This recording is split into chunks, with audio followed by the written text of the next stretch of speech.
අයිබෝන් මේ විග්‍රහයේ James ක්ලියර්ගේ atomic habits පොතේ තියෙන හරිම ප්‍රබල අදහසක් ගැන. අපි ජීවිතේ වෙනසක් ඇති කරගන්න දරන උත්සාහයේදී අපේ මුළු දැක්මම වෙනස් කරන්න පුළුවන් දෙයක් ගැනයි මේ කතා කරන්නේ. ඇත්තටම මේ ප්‍රශ්නෙට අපි හැමෝම වගේ මුහුණ දීලා තියෙනවා නේද? හොඳ පුරුද්දක් පටන් ගන්න නරක පුරුද්දක් අත්හරින්න ගිහින් කොච්චරනම් අපි හිර වෙලා ඇද්ද? ඉතින් ඇත්තටම ඇයි මේ දේ මෙච්චරටම අමාරු? හරි, අපි දැන් ඒකට හේතුව මොකක්ද කියලා ටිකක් ගැඹුරට ගිහින් බලමු.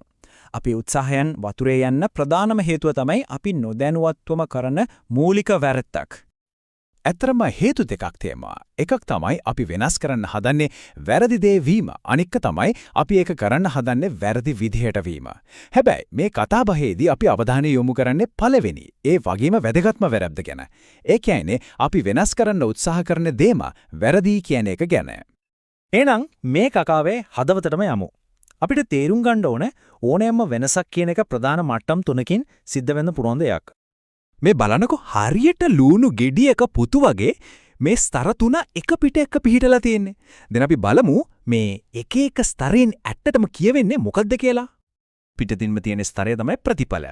මේකෙන් කියන්නේ අපිට අවසානයේදී ඕන කරන දේ බර අඩු කරගන්න එක, පොතක් ලියන එක, ශූරතාවයක් දිනන එක වගේ දේවල්.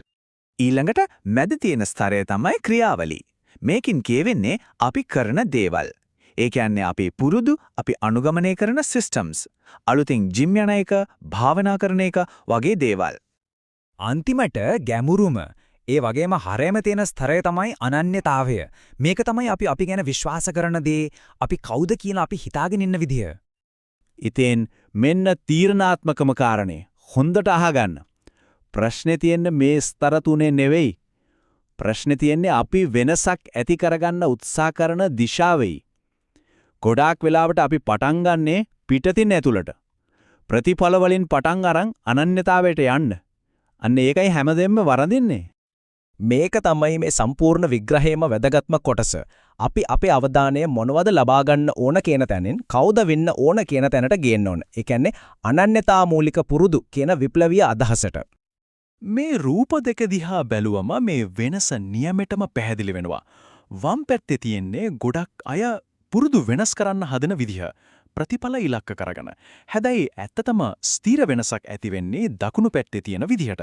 ඒ කියන්නේ අනන්‍යතාවයෙන් පටන් අරන් පිටතට යනකොට. මේක හරිම ප්‍රබල උදාහරණයක්. හිතන්න කවුරු හරි සිගරට් එකක් දෙනවා ඒක ප්‍රතික්ෂේප කරන දෙනෙක් ගැන. පළවෙනි කෙනා කියනවා එපා මම නතර කරන්න උත්සාහ කරනවා කියලා. ඒ කියන්නේ එයාගේ හිතේ එයා තවමත් දුම් බොන කෙලෙක්. එයා ඒ අනන්‍යතාවයෙන් මිදිලේ නැහැ. හැබැයි දෙවෙනි කෙනා කියනවා එපා මම දුම්පානය කරන්නෙක් නෙවෙයි කියලා. අන්නේ ඒක තමයි අනන්‍යතාවයේ වෙනස. මේක තමයි මේ හැම දෙයකම මූලිකම સિદ્ધාන්තය. ඇත්තම දිගුකල් පවතින වෙනසක් කියන්නේ අපේ අනන්‍යතාවය වෙනස් වීමක්. මේකෙන් පැහැදිලිවම කියවෙනවා අපි හිතාගෙන ඉන්න මමට නොගැලපෙන දෙයක් දිගටම කරන්න හරිම අමාරුයි. අපේ පරණ අනන්‍යතාවය අපේ අලුත් සැලසුම් වලට විරුද්ධව වැඩ කරන්න පටන් ගන්නවා. ඒක හරියට වතුර පාරකට විරුද්ධව පිනනවා වගේ. බ්‍රයන් ක්ලාර්ක්ගේ කතාව හරිම හොඳ උදාහරණයක්. එයා ජීවිත කාලෙම නියපොතු කන කෙනෙක්. එයා ඒක නැවතුවේ දවසක් මැනිකියු එකක් කරගත්තට පස්සේ. එතකොට එයාගේ නියපොතු ගැන ආඩම්බරයක් ඇති වුණා. එයා තමන්ව දකින්න ගත්තා තමන්ගේ අත් ගැන ලස්සනට බලාගන්න කෙනෙක් විදිහට. අන්නේ අලුත් අනන්‍යතාවය තමයි ඒ පුරුද්ද ස්ථිර කරුවේ. හරි. අපි දැන් මොකක්ද සහ ඇයි කියන තැනෙන් එහාට ගිහින් කොහොමද කියන තැනට යමු. කොහොමද අපි මේක ප්‍රායෝගිකව අපේ ජීවිතවලට එකතු කරගන්නේ? දැන් මේක හොඳට මතක තියාගන්න ඕන දෙයක්. අපි දවස ගානේ කරන හැම පොඩි ක්‍රියාවක්ම අපි වෙන්න බලාපොරොත්තු වෙන කෙනා වෙනුවෙන් දෙන ඡන්දයක් වගේ.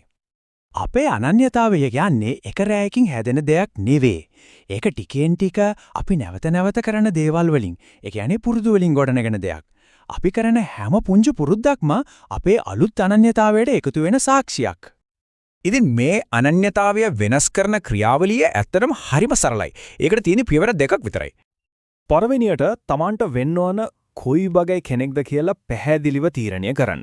දෙවනුව ඒක Tamanටම ඔප්පු කරන්න. හැබැයි එකපාරට ලොකුවට නෙවෙයි. පොඩි පොඩි ජයග්‍රහණ වලින්. පළවෙනි පියවර ගැන තව ටිකක් හිතුවොත් මට බර අඩු කරගන්න ඕන කියලා හිතනව වෙනුවට මෙහෙම හිතන්න. බර අඩු කරගන්න පුළුවන් නිරෝගී කෙනෙක් මොන වගේ කෙනෙක්ද කියලා අවධානය ප්‍රතිඵලයෙන් අරගෙන පුද්ගලයාට දෙන්න. දෙවෙනි පියවර තමයි ඒ අනන්‍යතාවයට අදාළව පොඩි පොඩි ඡන්ද එකතු කරන එක. පවුන් 100ක් බර අඩු කරගත්තු කාන්තාවක එක කතාවක් තියෙනවා. එයා හැම තීරණයක්ම ගන්නකොට තමන්ගෙම ඇහුවා නිරෝගී කෙනෙක් මේ වෙලාවට මොකන්ද කරන්න කියලා. එයා ඇවිදගෙන යනවද නැත්නම් ටැක්සි එකේ යනවද? එයා බර්ගර් එකක් කනවද නැත්නම් සලාද එකක් කනවද? අන්න ඒ විදිහට තමයි යා දවසින් දවස තමන්ට මේක ඔප්පු කරගත්තේ. ඉතින් මේ හැම දෙයකින්ම අපිට තේරුම් ගන්න පුළුවන් අවසාන සහ වැදගත්ම දේ තමයි මේක. පුරුදු කියන්නේ මොනවා හරි දෙයක් අයිති කර ගැනීම ගැන නෙවෙයි. ඒක අපි කවුරු හරි කෙනෙක් වීම ගැනයි. ඉතින් මේ විග්‍රහය අවසානයේදී අපිට අපේ හැමෝගෙම අහන්න තියෙන ප්‍රශ්නය තමයි මේ අද දවසේදී අපි කරන ක්‍රියාවලින් අපේ ඡන්දය ලබා දෙන්නේ කොයි වගේ පුද්ගලයෙක් වීමද?